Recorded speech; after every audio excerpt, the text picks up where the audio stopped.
Let me introduce myself. My name is Lance Smith. I'm the CEO for Primary Data.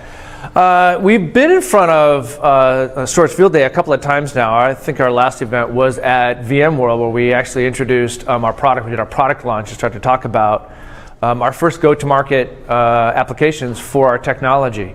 I think our first one was when we actually launched the company itself. Today we thought we'd sort of mix it up. We've got a number of things planned for you on our agenda. I want to spend about the first 10 minutes doing a little bit of an overview with the company for those of folks who have not seen Primary Data before or not seen some of the previous events. Then we'll turn it over to David Flynn, our CTO and co-founder, who will be doing some whiteboarding session, asking questions. Hopefully you can send questions online, maybe to Twitter or to the folks online and the folks that are here in the room.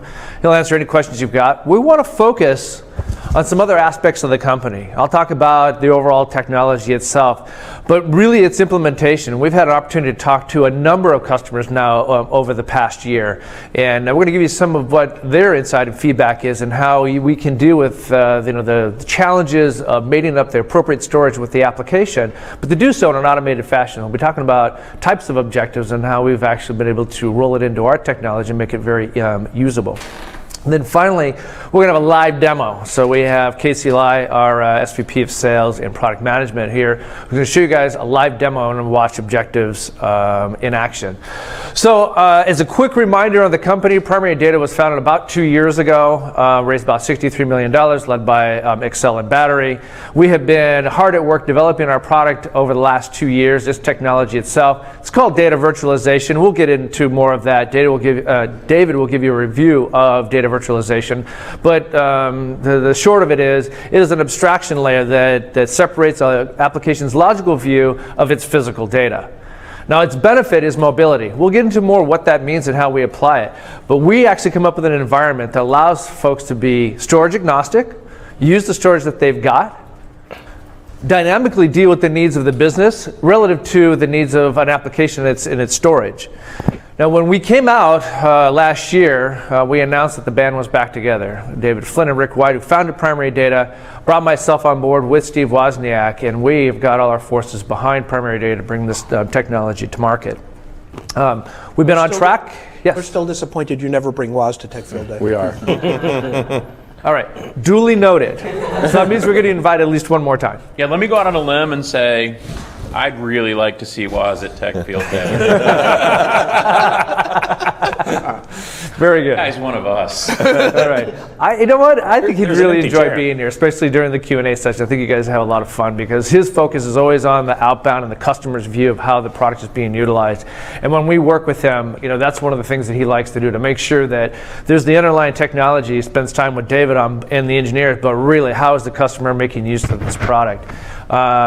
We've been on track in our product development at VMworld, like I said, and we're quickly working to get into our GA stage of the company. That's what we're working on right now. It's going to happen here later this year, only a couple of months away.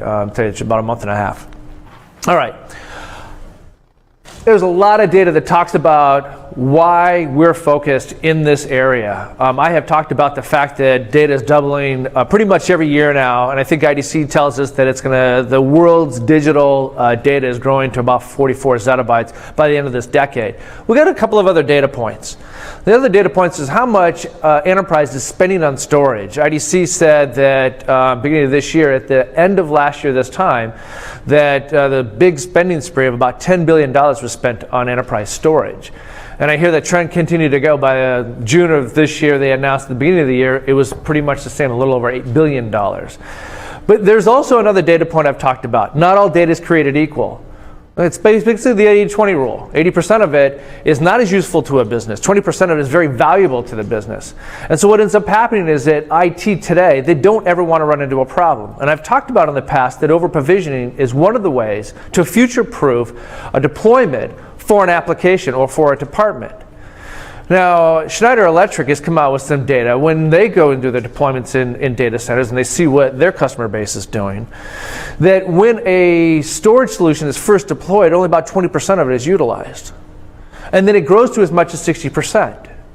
When we were at Fusion.io, we saw what the deployments look like. And as primary data, when we go into an enterprise account, I mean, not small, medium business. I'm talking about Fortune 5000 and Fortune 1000. We've talked to banks. We've talked to EDA and media and entertainment and oil and gas. The over-provisioning is not just 2x. It's as much as 5x or more. And this is to ensure two things. Either I've got the capacity ready for an application if it's growing or its number of users growing, or I have already pre-allocated the amount of performance that's necessary, potential performance that's necessary for an application. Or if you're like one of our attendees, you bought a VMAX 2 years ago and haven't actually connected it to the system it was supposed to run on yet. If that's the case, then it probably explains this future-proofing purchases to make sure that it's ready and it's online, so that if you do have to react to it, that you have the equipment that's there. We do know for a fact that the numbers speak to this problem, that the average amount of time for a typical enterprise to respond to, let's say, a performance problem is anywhere between a half a day and a week. So if you don't have that equipment there, then it can be troublesome, right? All right, we know where all this started from. We use the terminology storage silos all the time. And it speaks to a very nice sort of graphical image of where that data resides. It doesn't matter if it's a large SAN array that you can continue to build onto. That application is always pointed to that one single storage array. And that coupling between the compute device, storage device, started at the dawn of computing. We had one server and we hooked it up to one storage device. Well, the applications themselves are not storage aware, and this is where the problem is introduced. Now, we do know there is a wide offering of storage types, this huge spectrum of storage types, whether it's flash or storage in a server or all flash array, going to different types and protocols all the way out to the cloud, which is where the cheap and deep is. An application or a function typically will get aligned to just one of those. Well, what happens if an application has a higher need? Maybe it needs higher performance storage. Well, you got to stop the app, you got to move the data, you got to restart the app again. That's a problem. With data virtualization, we can create an environment so that with this decoupling that we allow data mobility transparently under the app so it doesn't disrupt it. So now we can go from one storage type to another depending on its demand of the application itself. In that environment, we can hook it up to every type of application that's there, whether it's virtualized or not, whether it's on bare metal.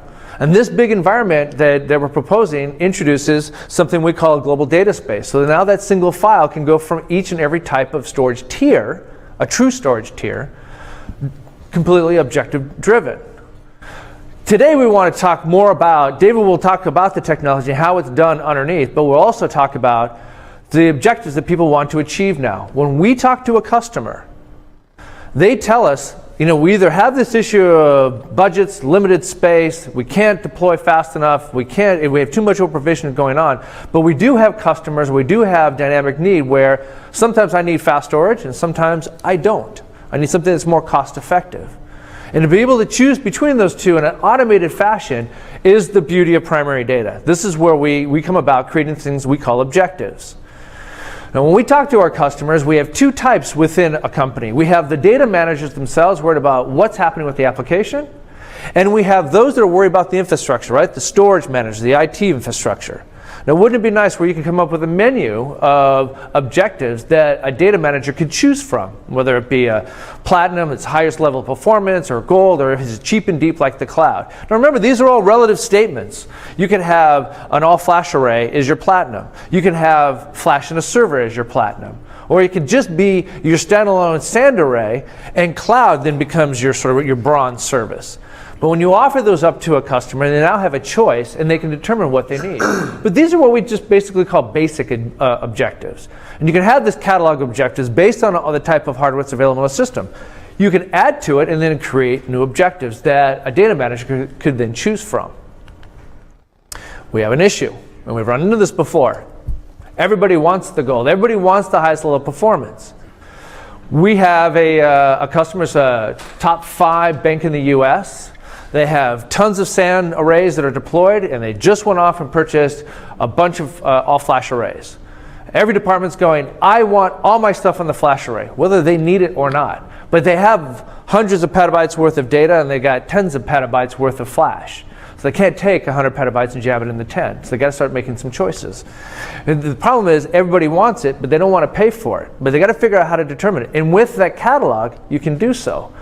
So at Primary Data, we've introduced this concept of smart objectives. So now you've got these basic objectives. But what happens when you don't need that gold level service every day? Let's say that it's an ERP function where you're running your back end once a month or once a week.